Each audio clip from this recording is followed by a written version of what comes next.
Train में रक्षाबंधन। शिल्पा, तुम्हारे लिए खुशखबरी है, ट्रेन की टिकट बुक हो गई है। क्या हो गई बुक? Thank God. मैं तो सोच रही थी इस बार रक्षाबंधन का त्योहार मैं अपने भाइयों के साथ मना ही नहीं पाऊंगी, पर टिकट मिल गई। अब तो मैं रक्षाबंधन से एक दिन पहले ही घर पहुंच जाऊंगी। शिल्पा, टिकट रक्षाबंधन से एक दिन पहले की मिली है। तुम रक्षाबंधन पर दोपहर तक ही घर पहुंच जाओगी। हाँ, यह है कि तुम रक्षाबंधन के दिन अपने घर पर होगी। हाँ चलो कोई बात नहीं, त्योहार तो पूरा दिन होता है। मैं शाम को भाइयों को राखी बांधूंगी। माँ जी, बाबूजी, मैं चली जाऊँ ना? हाँ हाँ बहू, जरूर जाओ। रक्षाबंधन का त्योहार तो होता ही मायके का त्योहार है। अपने भाइयों के साथ मिलजुल कर त्योहार बनाना अच्छी बात है। टिकट मिल गई। बिल्कुल सही कह रही है तुम्हारी सास। जरूर जाना चाहिए।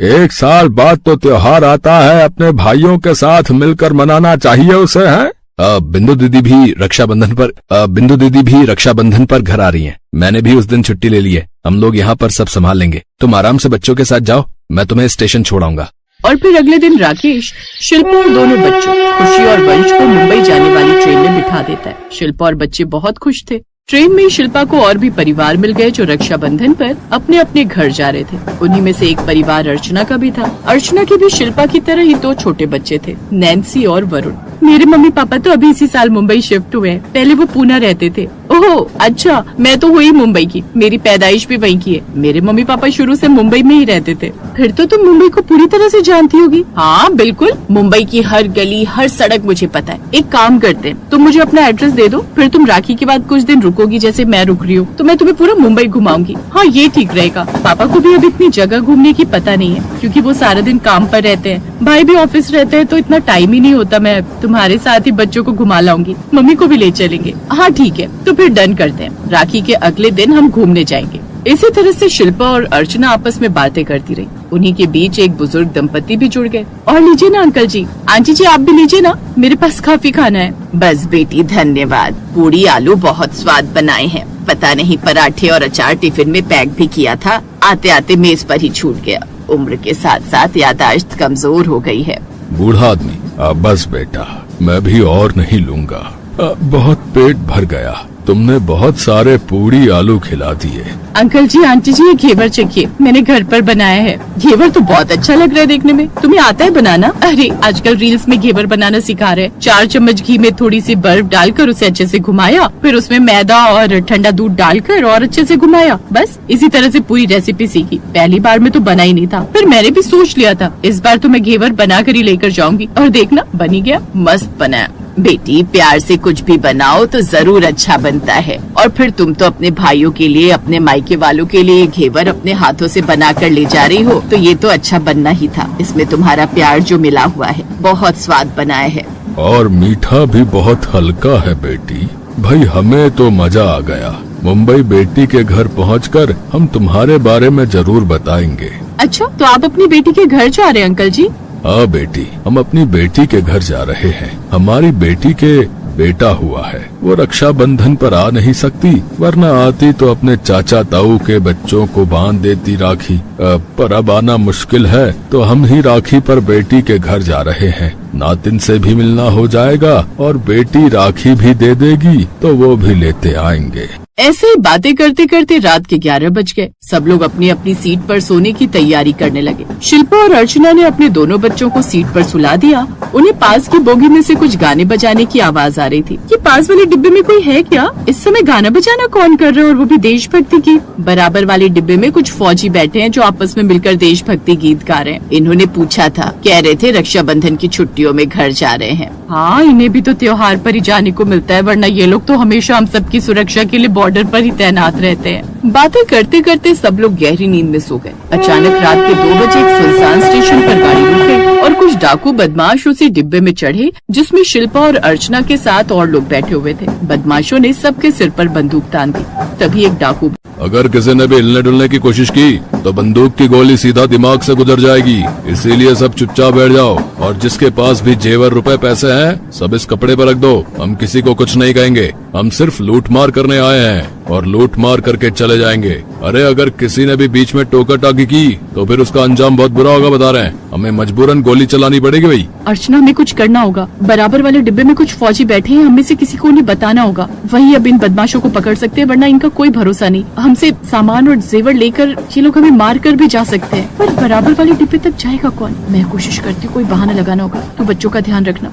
अरे कहाँ जा रही है? मुझे बहुत तेज बाथरूम आया है, मेरा जाना जरूरी है, वरना मेरा बाथरूम यही निकल जाएगा। अबे जाने दे, वरना यहाँ गीला कर दिया तो बदबू फैला देगी। पता नहीं कितनी देर और यहाँ रुकना पड़ेगा। अरे जा मैडम, जल्दी जा, तू नजर रखना इस पर। शिल्पा तेजी से बाथरूम की ओर बढ़ी, लेकिन उसकी नजरें बराबर वाले डिब्बे पर टिकी हुई थी। जैसे वो बाथरूम के करीब पहुंची, उसने देखा कि डाकू का ध्यान थोड़ा भटका है। उसने इस मौके का फायदा उठाया और फुर्ती से बाथरूम में घुसने की बजाय बगल वाले डिब्बे की ओर सरक गई। माफ कीजिए, मुझे आपकी मदद चाहिए। हमारे डिब्बे में डाकू घुस गए, उनके पास बंदूकें हैं और वो सब कुछ लूट रहे हैं। फौजियों ने एक दूसरे की ओर देखा, उनके चेहरों पर तुरंत गंभीरता आ गई। एक फौजी जो शायद उनका लीडर था आगे बढ़ा। क्या डाकू? कितने लोग हैं? मुझे ठीक से नहीं पता, लेकिन कम से कम 4-5 तो होंगे। उनके पास बंदूकें हैं। ठीक है, घबराओ मत बहन, हम देखते हैं। तुम चुपचाप वापस जाकर बैठ जाओ, हम अचानक ही उन्हें पकड़ेंगे। शिल्पा चुपचाप आकर सीट पर बैठ गई। फौजी लीडर ने अपने साथियों को इशारा किया।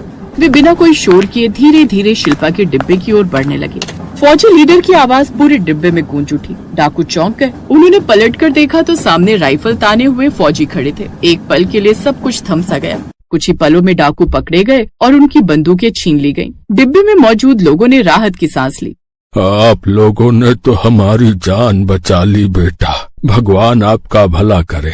ये हमारा कर्तव्य है अंकल जी, आप लोग सुरक्षित हैं, बस यही हमारे लिए काफी है। शिल्पा जी, आपने भी बहुत हिम्मत दिखाई आज, आपकी वजह से ही आज ये सब लोग सुरक्षित हैं। आप सब फौजी भाइयों ने भी तो अपना फर्ज निभाया है भैया। आपने मुझे बहन कहा था, आपकी वजह से आज हम सब सुरक्षित हैं। सुबह हो चुकी है, आज रक्षाबंधन है। मैं चाहती हूँ आज मैं और यहाँ पर मौजूद सारी औरतें आप सबको राखी बांधे। शिल्पा बिल्कुल ठीक कह रही है। रक्षाबंधन पर आप फौजी भाइयों ने एक भाई का फर्ज निभाया है। हम सब बहनें मिलकर आप फौजी भाइयों को रक्षाबंधन पर राखी बांधना चाहती हैं भैया। क्यों नहीं, हम सब आप सब बहनों से राखी बंधवाएंगे। चलो भाई, सब राखी बंधवाने के लिए तैयार हो जाओ। और फिर शिल्पा और अर्चना ने फौजी भाइयों को राखी बांधी। सभी फौजी भाई भी बहुत खुश थे। शिल्पा और अर्चना जानती थी कि उस दिन ट्रेन में जो रक्षाबंधन मनाया गया वो एक यादगार रक्षाबंधन था।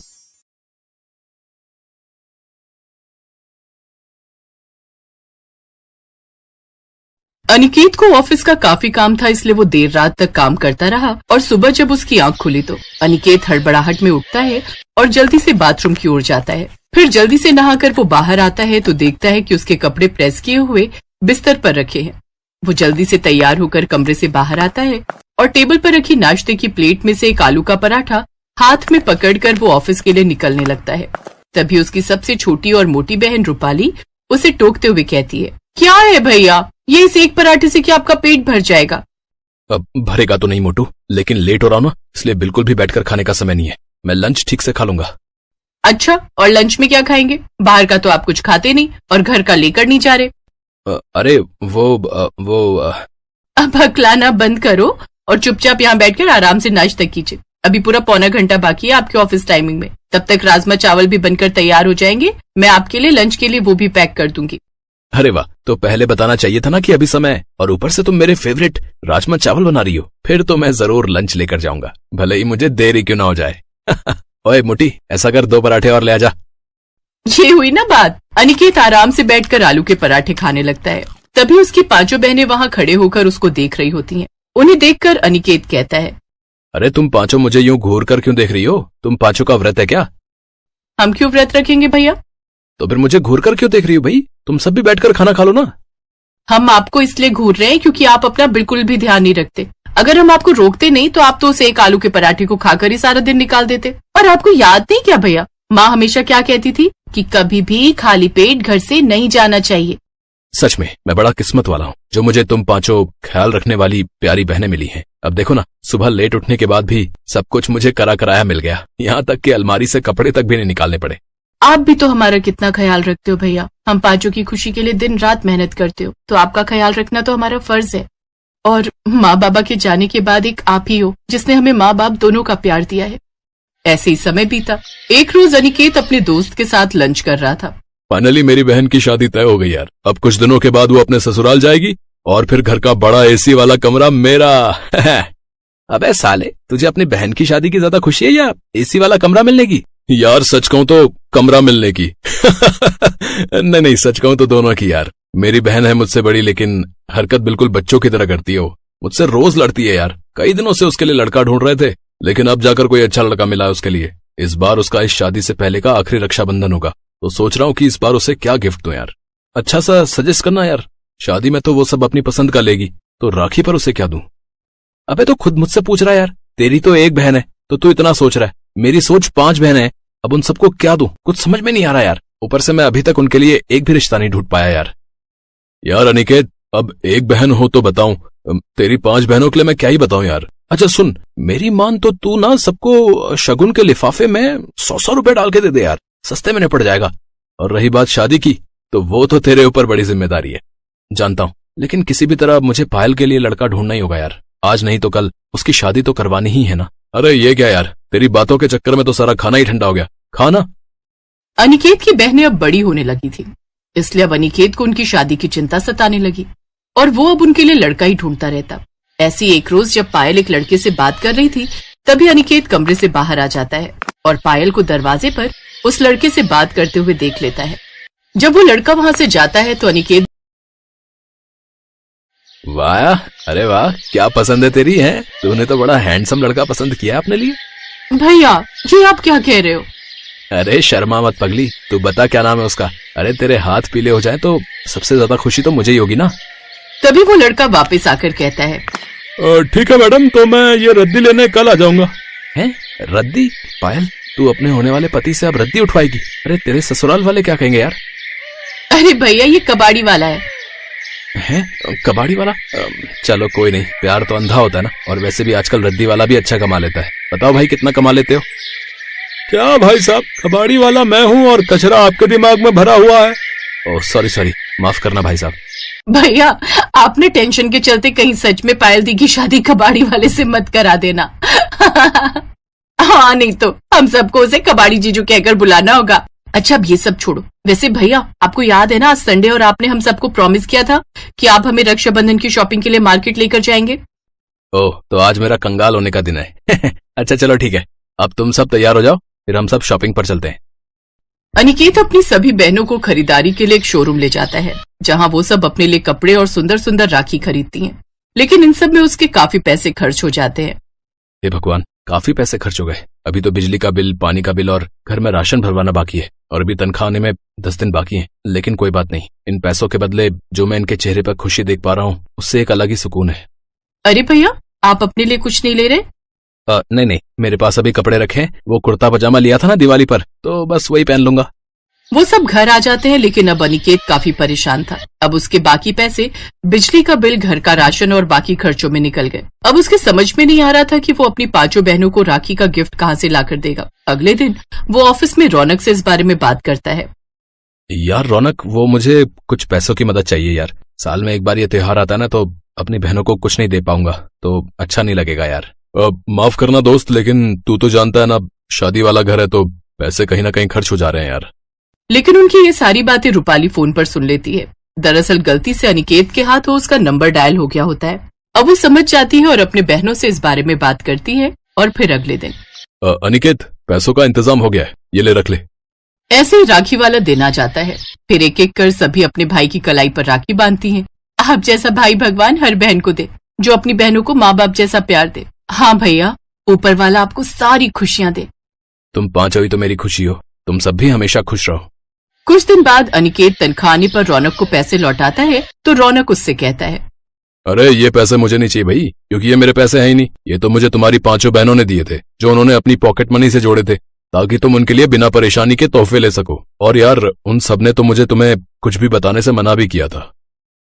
ये सुनकर अनिकेत की आंखों में आंसू आ गए और घर आकर उसने अपनी 5 बहनों को गले से लगा लिया। Best buddies. Hello friends, thanks for watching this video. अगर आपको ये वीडियो पसंद आया है तो प्लीज लाइक, सब्सक्राइब, कमेंट्स करें इस वीडियो पर, और हाँ, शेयर करना भी ना भूलें। और भी मजेदार वीडियो देखने के लिए नीचे दिए गए बेल आइकॉन को दबाएं। देखते रहिए बेस्ट बडीज।